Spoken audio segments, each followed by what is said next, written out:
अभी रात में ऐश पे चाकू घिसने की आवाज़ आती है, उसकी नींद खुल जाती है। Welcome back guys, Pokemon ultimate master journey का एपिसोड 3 आ चुका और ये होने वाला है क्रीपी हॉरर एपिसोड। तो बिना किसी देरी के चलो करते हैं वीडियो को स्टार्ट।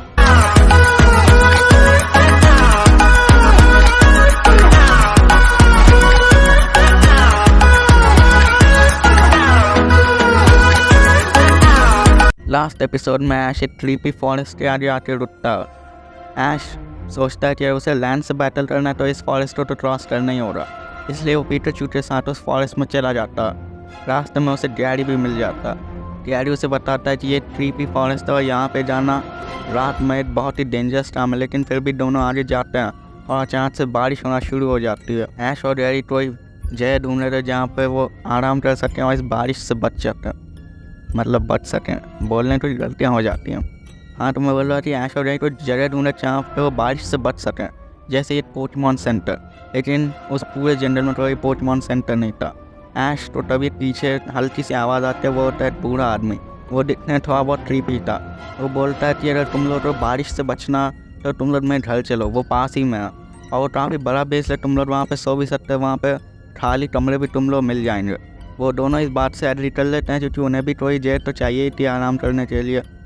वो दोनों उसके पीछे पीछे उस बूढ़े आदमी के घर तक पहुंचते हैं। वो दोनों उस बूढ़े आदमी से डिनर के बाद पूछते हैं कि आपने खाना तो काफ़ी अच्छा बना, लेकिन आप इतने अकेले कैसे रह लेते हैं इतने बड़े घर में। वो बूढ़ा आदमी थोड़ा सा रुकता है, बोलता है कि मैं यहाँ अकेले नहीं रहता था, मैं भी यहाँ पे 50 साल पहले बारिश से बचने ही आया था और आज मेरी उम्र 80 साल हो चुकी है। जब मैं इस घर में आया था तब ये पूरा का पूरा खाली था। मैं सोच रहा था कि यहाँ पे इसका मालिक तो ज़रूर होगा। मैं उसे ढूंढते ढूंढते किचन में पहुँच गया। वो आराम से वहाँ पे ऐसा लग रहा कि बैठा है, लेकिन असलियत में ऐसा नहीं था। मैं उसे पूछा क्या मैं आज यहाँ पे रुक सकता हूँ। वो ज़ोर से मेरी ओर चिल्लाता और चाकू पॉइंट करता। वो बोलता है कि मुझसे दूर रहो। मैं उससे माफ़ी मांगता हूँ और बोलता हूँ कि हाँ प्लीज़ मैं यहाँ रुक सकता हूँ, और उसका जवाब मुझे हैरान कर देता कि मैं तुमसे बात नहीं कर रहा हूँ, मैं तुम्हारे पीछे जो है उनसे बात कर रहा हूँ। ऐश बोलता है कि आपके पीछे कौन थे तो फिर। बुढ़ा आदमी बोलता है कि मुझे बीच में रोको मत वरना भूल जाऊंगा। वो बताता है कि उस अजीब से आदमी ने, उसने बोला जो कि ओनर था, कि मैं तुमसे बात नहीं कर रहा हूँ, असल में उनसे बात कर रहा हूँ जो कि तुम्हारे पीछे हैं। और वहाँ कई सारे ऐसे लोग जिनका बहुत ही अजीब तरह से वो बात कर रहा है और ये सिर्फ मुझे दिखाई दे रहा, तुम्हें दिखाई नहीं दे रहा। अब इसके बाद ऐश और गैरी सोने के चले जाते हैं। रात के करीब 12 बजे ऐश और गैरी की नींद खुल जाती है। उन्हें किसी चाकू की आवाज़ आती है और वह आवाज़ तेज़ होती चली जाती है। धीरे धीरे कुछ ऐसी चीज़, कोई साया उनकी ओर आ रहा होता है। दोनों उसे देख के डर जाते हैं। वो बूढ़ा आदमी हाथ में चाकू लिए होता है। गैरी ऐश को वहाँ से भगा देता है और उससे लड़ने लग जाता है और गैरी वहाँ पे मारा जाता है। ऐश वहाँ से भागने की कोशिश करता है। उसे काफ़ी बुरा लगता है कि उसकी वजह से गैरी अब इस दुनिया में नहीं रहा। वो एक ऐसे रूम में आ जाता है जहाँ पे टोटली डार्कनेस होती है। पिकाचू वहाँ पे अपनी इलेक्ट्रिसिटी की मदद से था उजागर करता, तो दोनों हैरान रह जाता। उस कमरे में कई सारे इंसान और पोकेमॉन की डेड बॉडीज़ थी और वो काफ़ी क्रीपी लग रही थी। उनमें से एक छोटा सा ट्रेनर जो कि 10 साल का था, वो बोलता है कि मेरी अब ज़िंदगी ज़्यादा नहीं बची है, लेकिन मैं तुम्हें बता देता हूँ। वो ऐसे ही अपने पोकेमॉन से रेन डांस यूज़ करवाता, फिर सबको यहाँ पे बुला के ऐसा दिखाता है कि वो बहुत अच्छा इंसान है, फिर उन्हें रात में मार डालता। मैं इसलिए यहाँ पे बोलता हूँ कि तुम तुरंत यहाँ से निकल जाओ। तभी दरवाज़ा तोड़ के मेरा ट्रेनर वहाँ पे आ जाता। ऐश समझ जाता कि ट्रेनर भी उसी बूढ़े आदमी का ट्रेनर है, मतलब ये सब पोकेमॉन ट्रेनर ट्रांस हो जाएगा। वो बूढ़ा आदमी हाथ में चाकू लिए आता और बोलता है कि या तो तुम सरेंडर कर दो या तो मुझसे पोकेमॉन बैटल में जीत के दिखाओ। दोनों के बीच में काफ़ी अच्छी बैटल होती है, लेकिन at the end Pikachu Thunderbolt से ट्रेनर को डिफीट कर देता। वो बूढ़ा आदमी से बर्दाश्त नहीं कर पाता और बोलता है कि अभी भी मैं हारा नहीं हूँ।